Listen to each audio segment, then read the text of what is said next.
morning, class, and welcome to lesson 2. As I've mentioned in the introduction of this class, I will not be available for a live chat, but I would like to explain briefly.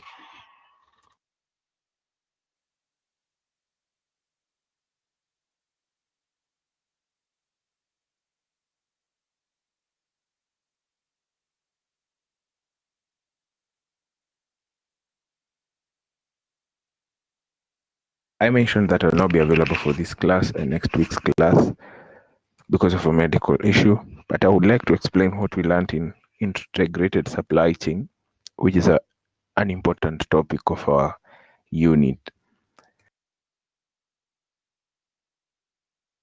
The integrated supply chain, as I am sharing now my screen,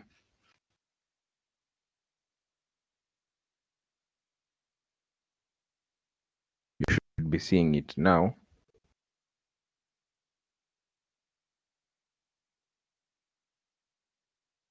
Integrated supply chain refers to the process of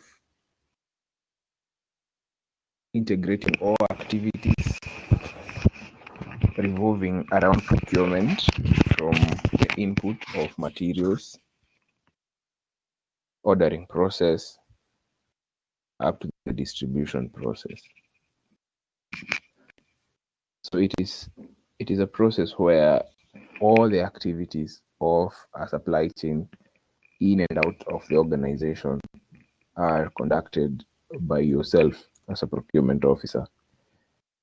It is not a must that you carry out all the activities yourself. You will be assisted by other people in other departments. However, the end goal is for customer satisfaction, that your customers inside and outside the organization are satisfied, and that you achieve this using the minimum resources possible.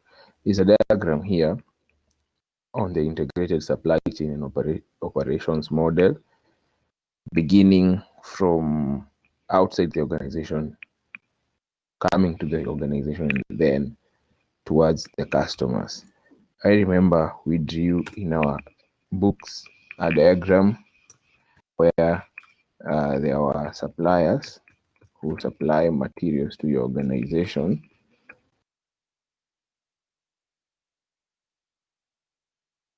Then they are distributed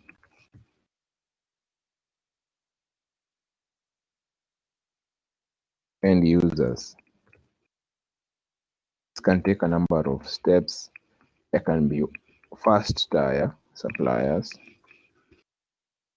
Those are manufacturers who then distribute to their wholesalers, then distribute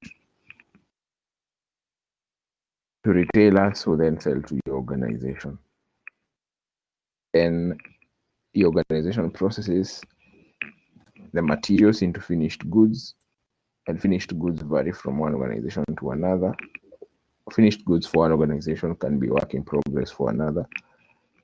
And then after they are processed into finished goods, they are distributed to customers, and there are several levels of customers again. First tier customers, second tier, and up to the end user. What I would like mainly to remind us is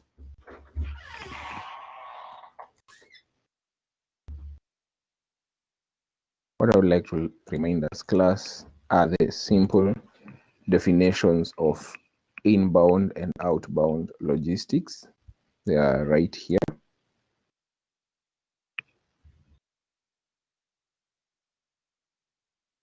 Inbound logistics are all the activities of the supply chain that are done before materials come into the organization.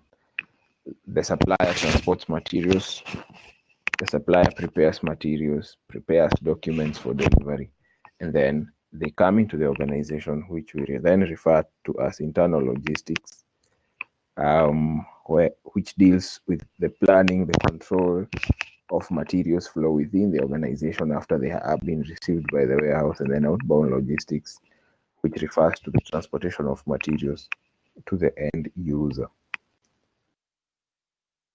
Reverse logistics, however, is one type of logistics that we do not prefer, we do not advocate for, because it means that customers are not satisfied with your materials, whether it's an internal customer, an ICT person, a finance person, HR person is not satisfied with your materials, and so they return them to you. You will need to have a return policy with your suppliers or a way to manage that part of logistics. However, it is not positive to the organization. It will be important for you to remember these four definitions because most of the questions revolve around those definitions. The main differences between inbound and outbound logistics are on their meaning, what they are related to, focused on, and the interactions. I wish you go ahead and read the advantages of integrated supply chains and the disadvantages, then attempt the questions because you have all the notes that you need and that are necessary for this class. I wish to stop sharing my screen and then make sure you answer these questions before the end of the class.